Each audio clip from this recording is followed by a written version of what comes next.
Hello दोस्तों, कैसे हो आप सब। आई होप आप सब ठीक होंगे, अच्छे होंगे। तो चलिए दोस्तों, आज इस वीडियो में हम जानेंगे अघोई अष्टमी व्रत कब रखा जाएगा साल 2024 में। 24 को रखा जाएगा या 25 को रखा जाएगा। तो दोस्तों मैं आप सभी को बता दूं, साल 2024 में जो अघोई अष्टमी का जो व्रत है वो 24 तारीख को रखा जाएगा, दिन गुरुवार को। कार्तिक महीने की कृष्ण पक्ष की अष्टमी तिथि को ये व्रत रखा जाता है। ये व्रत सारी माताएं बहनें अपनी संतान की लंबी आयु के लिए, दीर्घ आयु के लिए, उज्जवल भविष्य के लिए, उत्तम स्वास्थ्य के लिए व्रत करती है। जिस तरह हम तीज का व्रत करते हैं, करवा चौथ का व्रत करते हैं, जितिया का व्रत करते हैं, उसी तरह ये अघोई अष्टमी व्रत भी उनमें से एक पावन त्यौहार होता है, पावन व्रत होता है, जो हम अपनी संतान के लिए रखते हैं। कुछ क्षेत्रों में, कुछ राज्यों में दोस्तों जितिया का व्रत मनाया जाता है।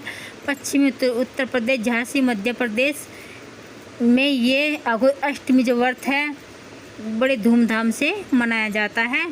और ये व्रत हमें सुबह से स्नान करके, इस व्रत में भी सरगी खाने का नियम होता है दोस्तों। और सरगी जो है हमें सुबह में ही खा लेनी चाहिए। जिनके यहाँ सरगी खाई जाती है वो अपना सरगी खा ले। तो सुबह 4 बजे से पहले या 4:30 तक ये सरगी का नियम हो जाना चाहिए। जब तक हमारे कानों में किसी भी पक्षी, कौवे या मुर्गे की आवाज़ सुनाई ना दे, उससे पहले हमें सरगी का नियम कर लेना है।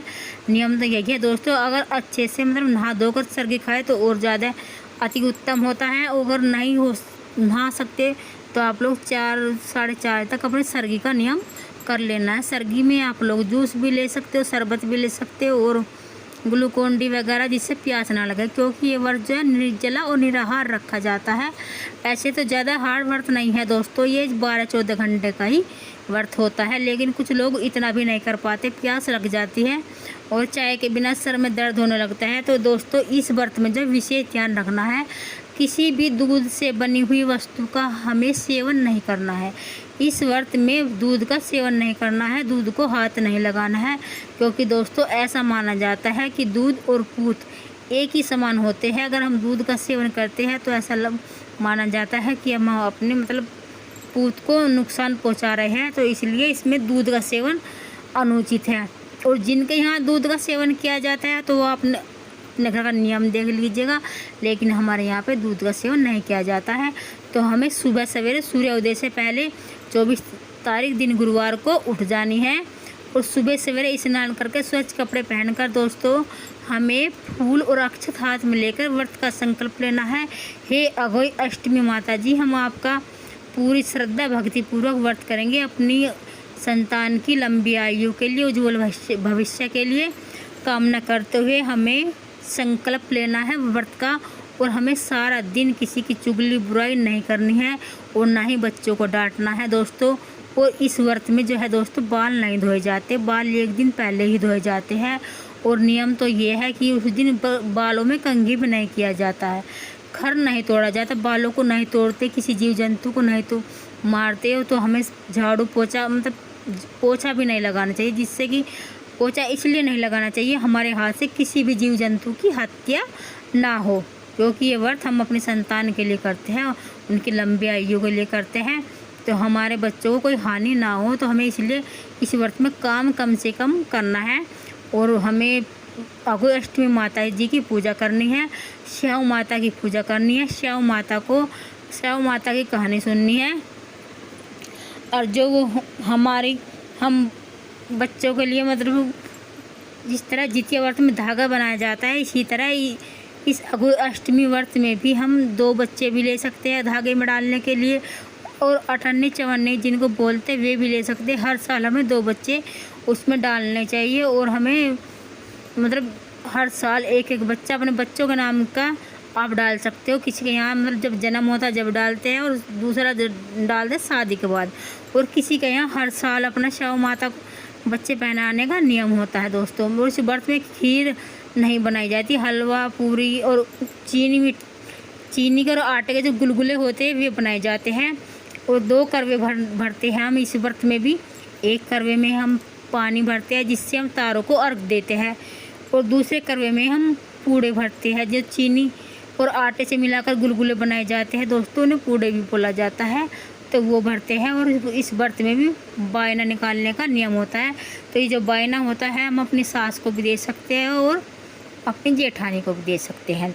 बायने में हम माता को श्रृंगार भी देते हैं, और सास माता के लिए भी श्रृंगार निकालते हैं। श्रृंगार का सामान उसमें आप ब्लाउज भी निकाल सकते हैं, सूट साड़ी, जो भी आपकी क्षमता हो, जो भी आपकी इच्छा हो। और दक्षिणा, जो अगर हमारी पूजा में कोई कमी रह जाती है तो हम उसमें दक्षिणा रख देते हैं। और दक्षिणा रखने के बाद हम संपूर्ण पूजा के बाद हमें आरती करनी चाहिए। जो हमारी पूजा में कमी रह जाती है वो आरती और दक्षिणा से पूरी हो जाती है। तो इस तरह हम अपनी शाम को चौकी लगाकर माता जी की, इस अघोई अष्टमी माता जी की जो पूजा है वो शाम के समय की जाती है। और पूजा का शुभ मुहूर्त दोस्तों शाम 5:46 से लेकर 6:09 तक रहेगा। और तारे निकलने का जो समय है दोस्तों वो 6:19 से लेकर 6:19 पर तारे निकल जाएंगे। और तारों को अर्घ देते हुए हमें अपना व्रत खोल लेना है, तारों को अर्घ देने के बाद। और जब हम कथा सुनते हैं दोपहर में अघोई अष्टमी माता की, तो हमें 7 गेहूं के दाने और दुर्वा घास अपने हाथ में लेकर कथा सुननी चाहिए। और कथा नहीं सुन सकते तो आप पढ़ भी सकते हैं, किताब में भी पढ़ सकते हैं और किसी से पढ़वा भी सकते हैं। और सामूहिक औरतों के साथ भी हमें कथा बैठकर सुन लेनी चाहिए। और तो सामूहिक कथा भी हमें दोस्तों सुन लेनी चाहिए। और हमें उस दिन अपने बच्चों को मारना नहीं, पीटना नहीं, डांटना नहीं। बच्चों का भी अच्छे से हमें नए कपड़े पहनाकर, हाथ में कलावा बांध कर, टीका कर बच्चों का भी अच्छे से हमें ध्यान रखना है। और हमें बाल वगैरह भी नहीं तोड़ने हैं, कुछ नहीं तोड़ना है, जीव जंतु की हत्या नहीं करनी है।